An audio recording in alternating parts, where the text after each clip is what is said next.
And it's true. You could make an argument that this is the hardest World Juniors ever to lose. These kids spent 51 days together since getting together in Red Deer, 2 weeks in quarantine, and it comes down to this. And to not have those efforts rewarded is tough, but the Americans simply better. How devastating for Canada, though, considering, as you said, Bob, they were on the brink of becoming perhaps one of the best World Junior teams in history. Yeah, it was an unprecedented World Junior Championship, and that just made it that much more heartbreaking and made the Team Canada players that much more distraught with the manner in which they lost the game and the manner in which they dominated much of the tournament.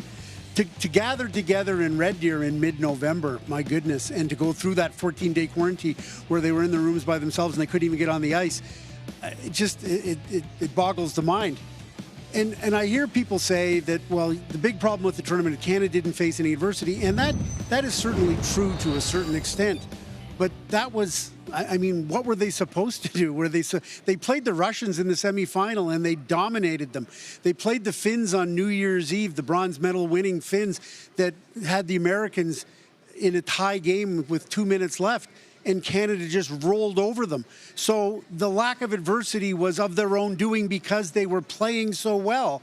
And yet it's tournament hockey and it's teenage hockey players, and you get into a one-game situation, and the Americans were full value for the victory, and Canada did not bring its A game in the gold medal game. That's life at the World Juniors, but it still makes it that much more difficult because of all the circumstances dating back to mid-November and the manner in which Canada played this tournament up until the gold medal game. Craig, toughest one ever? Yeah, I was there on November 17th when they first hit the ice in Red Deer. And we can look at this tournament and say, okay, they didn't have a lot of adversity, if any, leading up to the gold medal game. They had a lot of adversity from the time they arrived in Red Deer. They had players that couldn't get on the ice right off the bat, Quinton Byfield, players that couldn't arrive on time because of protocols. Then we know about the 14-day quarantine and everything that they had to go through. Then they lose their captain, Kirby Dach, in the only pre-tourney game. I would suggest they had a lot of adversity, and I would say that this group of players and the staff that was involved were fully committed, and that's why at the end of this, you see such a devastated group. It's the deepest group of players, talent-wise, that I've seen available to Canada ever. And, you know, an expectation in Canada is you're going to compete for the gold medal, and they certainly looked like they were en route to that. But as we know in this tournament now, and it's very clear, there's 5 countries that can compete for the gold medal each and every year, and there's no guarantee that what may be a favorite is the one that will emerge at the end.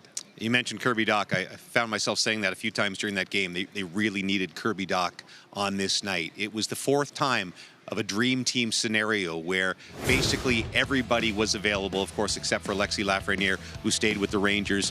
2005, 1995, they were perfect. 2013, they didn't win a medal.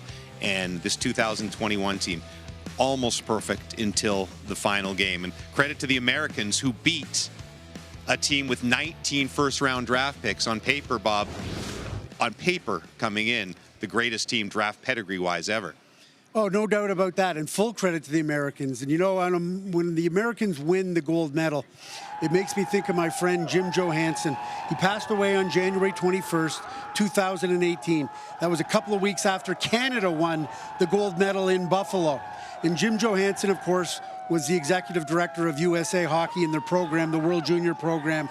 And I know he'll be looking down now and thinking this is really special because as much as he loved American hockey, he loved the World Juniors too. And he knows that on any given year, you never know which way it's going to go. I know Canadian fans are disappointed. The positive, this tournament easily could not have happened. The organizers did an amazing job to make it happen. The bubble experience was certainly different, but the hockey was great. Same passion from the kids. We hope we don't have to do it again.